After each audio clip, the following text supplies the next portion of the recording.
Order, Leader. Mr. Speaker, may I seek your consent and the general assent of members present to move a motion to allow a ministerial statement by the Minister for Foreign Affairs on the situation in Ukraine and its implications to be taken now. I give my consent as the Leader of the House of the general assent of honourable members present to so move. Aye. Leader, please proceed. Mr. Speaker, I beg to move that notwithstanding Standing Order 91-2, a ministerial statement by the Minister for Foreign Affairs on the situation in Ukraine and its implications be taken now. Mr. Speaker, the Minister for Foreign Affairs, Mr. Vivian Balakrishnan, wishes to make a ministerial statement on the situation in Ukraine and its implications. As members know, this matter has arisen suddenly and escalated rapidly in the last few days. Ordinarily, the budget debate takes precedence over other business. However, given that the ministerial statement seeks to update members on the Singapore government's position on the urgent situation in Ukraine, a serious security crisis which has implications for the international order, global economic outlook, and also for our national economy, it would be good for members to hear from the Minister for Foreign Affairs before the commencement of the budget debate. The question is as moved by the Leader of the House. As many as of that opinion say aye. Aye. To the contrary, say no. I think the ayes have it. The ayes have it. Ministerial statement, Minister for Foreign Affairs.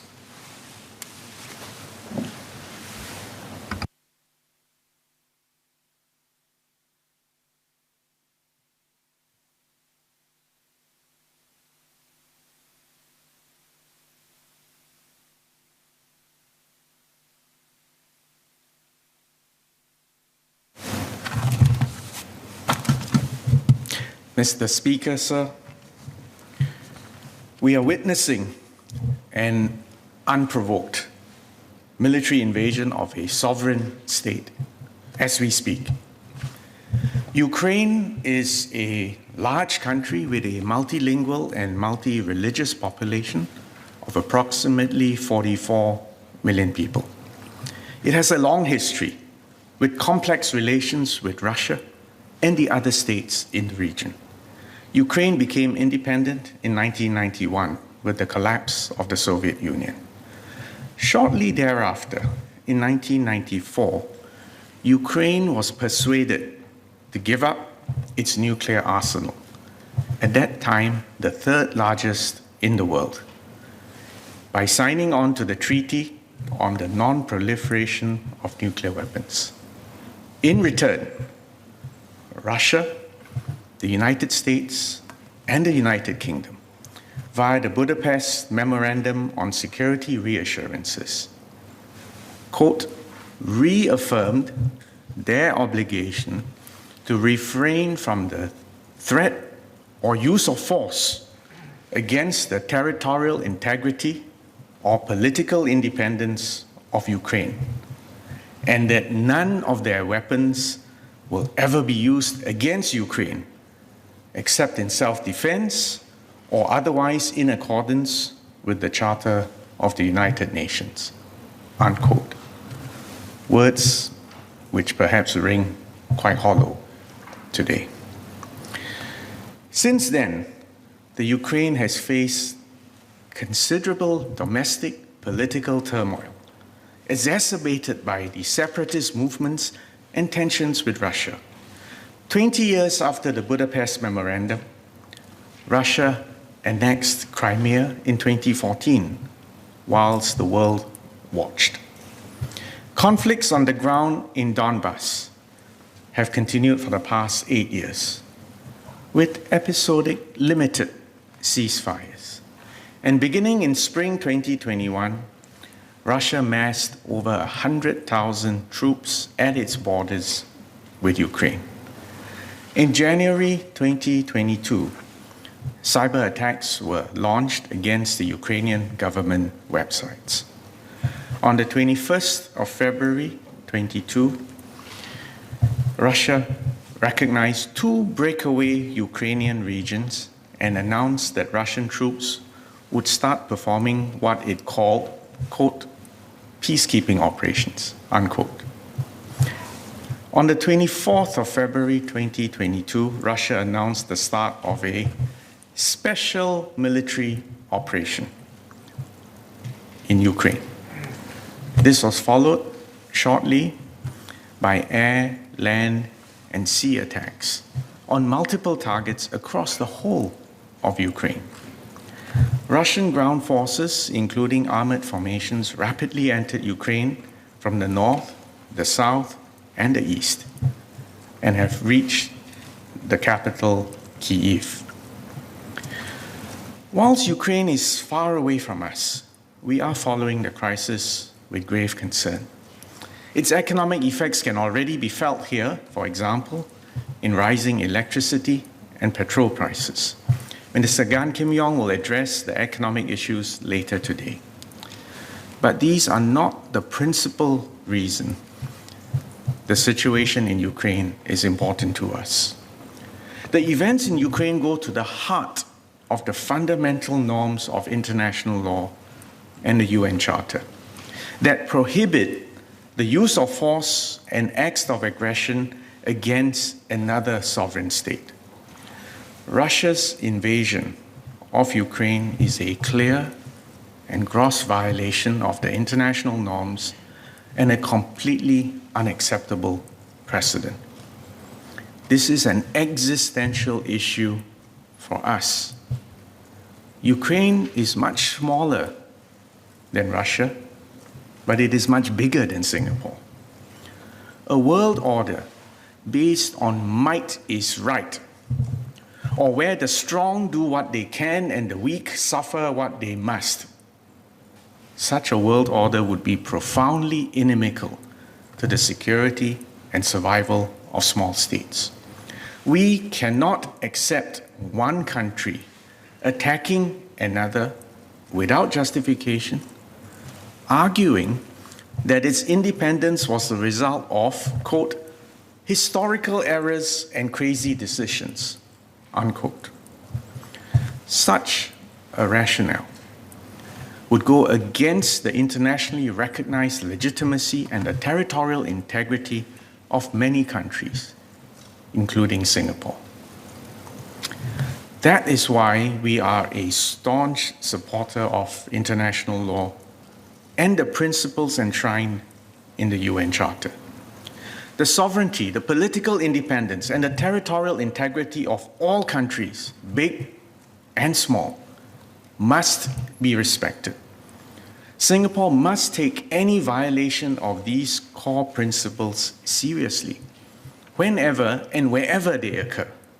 And this is why Singapore has strongly condemned Russia's unprovoked attack on Ukraine.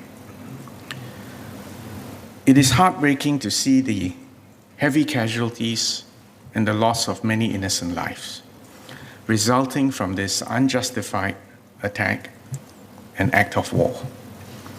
We strongly urge Russia to cease this offensive military action immediately and to work for a peaceful settlement in accordance with the UN Charter and international law. We also call for safe and unhindered access for humanitarian assistance to Ukraine and all those in need. Singapore is doing our part. The Singapore Red Cross has pledged a contribution of US $100,000 to support communities affected by the current crisis in cooperation with the Ukrainian Red Cross Society and the International Federation of Red Cross and Red Crescent Societies. This will provide essential relief supplies such as hygiene kits, family kits, and household kits for the vulnerable who have been displaced by the conflict. In addition, the Singapore Red Cross has launched a public fundraising appeal to support the impending massive humanitarian operations that will be needed. The Singapore government will also contribute US $100,000 to this humanitarian operation through the Singapore Red Cross. Mr. Speaker, there are important lessons for us to draw from this current Ukrainian crisis. First, whilst international law and diplomatic principles are essential, they are not sufficient. The Budapest Memorandum was supposed to guarantee Ukraine's security by 3 nuclear powers, Russia, the US, and the UK. But agreements are only meaningful if the parties respect them and if they can be enforced. The invasion of Ukraine demonstrates how quickly a vulnerable country can be overrun, especially when confronting a larger and more powerful opponent. This is the acute reality for all small countries, and Singapore is no exception. Russia's annexation of Crimea in 2014 and Iraq's invasion of Kuwait in 1990 are stark reminders of this. You cannot depend on others to protect your country. Thus, we must never lose the ability to defend and look after ourselves. And this is why Singapore has invested consistently to build up a credible and strong SAF, and to maintain national service as a fundamental element of our nationhood. The capability of the SAF must be undergirded by Singaporeans' resolve, the iron determination of our people to fight and die, if need be, to defend what is ours and our way of life.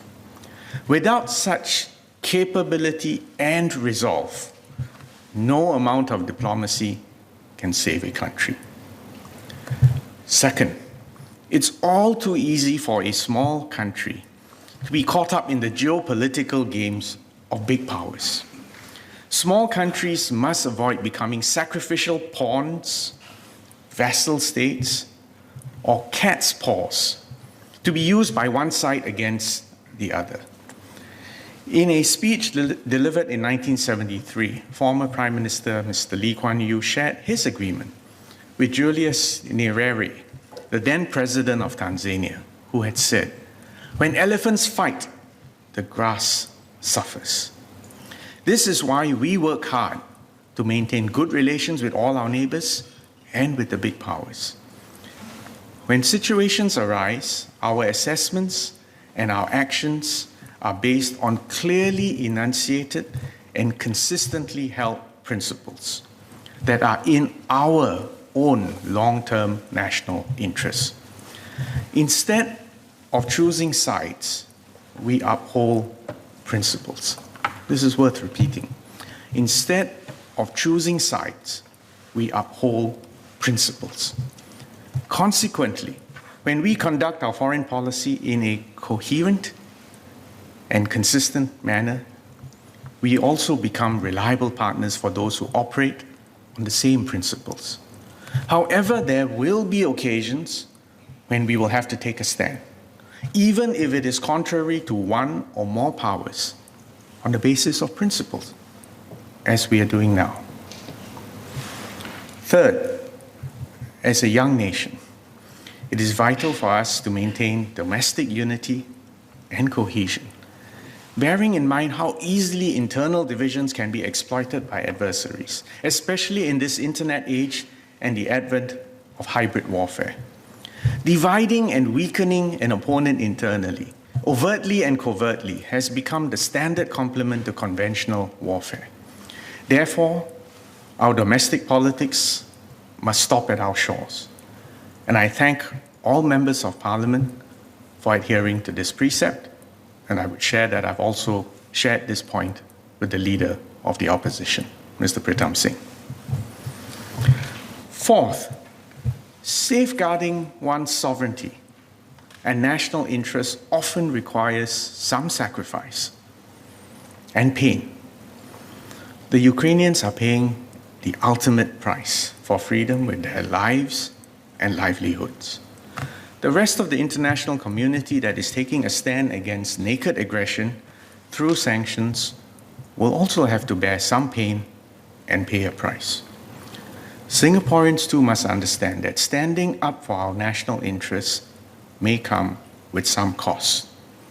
We must be prepared to deal with the consequences, to bear the pain, to help one another, and to stand up together. We continue to value our good relations with Russia and the Russian people. However, we cannot accept such violations of sovereignty and territorial integrity of another sovereign state. We will continue to work with our ASEAN and international partners to take a strong stance against the invasion of Ukraine and to end further violence and bloodshed and to de-escalate tensions. We also participate actively at the United Nations. 3 days ago, a draft resolution was presented at the UN Security Council to condemn Russia's aggression against Ukraine. Singapore was one of 82 co-sponsors of this Security Council resolution. As expected, Russia, as a permanent member of the Security Council, vetoed that resolution. So the resolution was not passed, even though 11 of the 15 Security Council members voted in support, and the remaining 3 members, China, India, and the UAE, abstained. The UN General Assembly will be debating a similar resolution later today. General Assembly resolutions are not subject to a veto, but neither are they binding. However, as a responsible member of the international community, Singapore will comply with the spirit and the letter of the UN General Assembly decision. Singapore has always complied fully with sanctions and decisions of the United Nations Security Council, but we have rarely acted to impose sanctions on other countries in the absence of binding Security Council decisions or directions.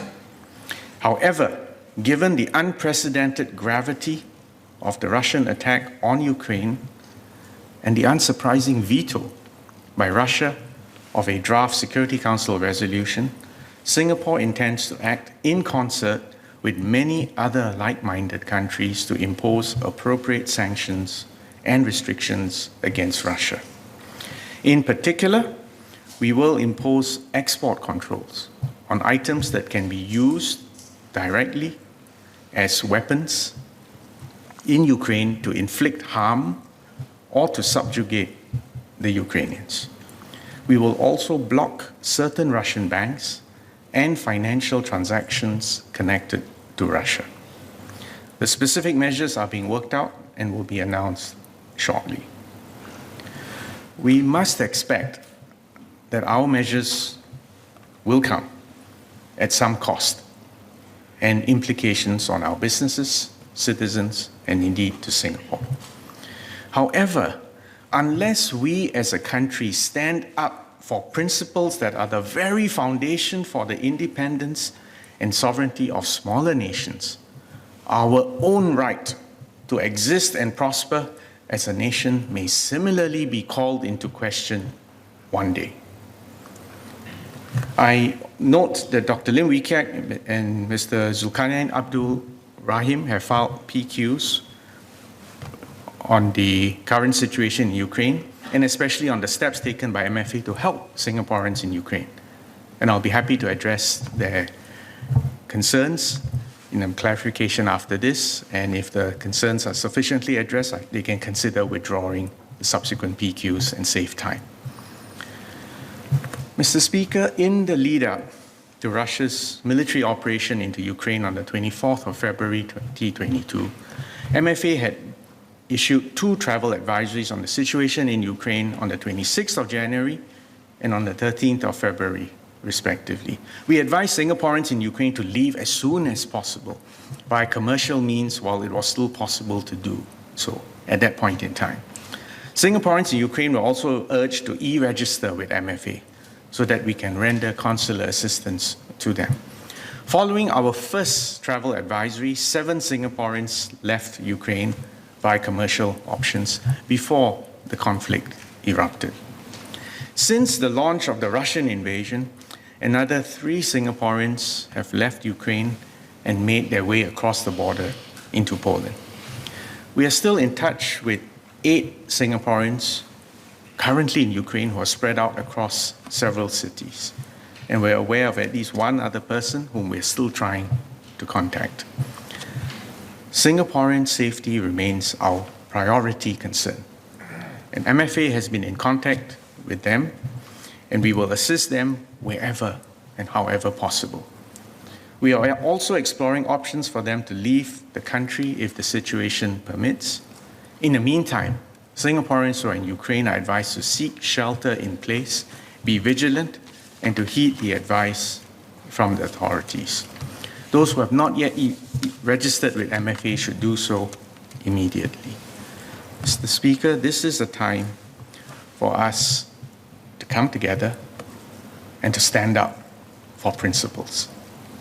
Uphold principles which are core to our survival, our existence as an independent, sovereign nation. Thank you, Mr. Speaker.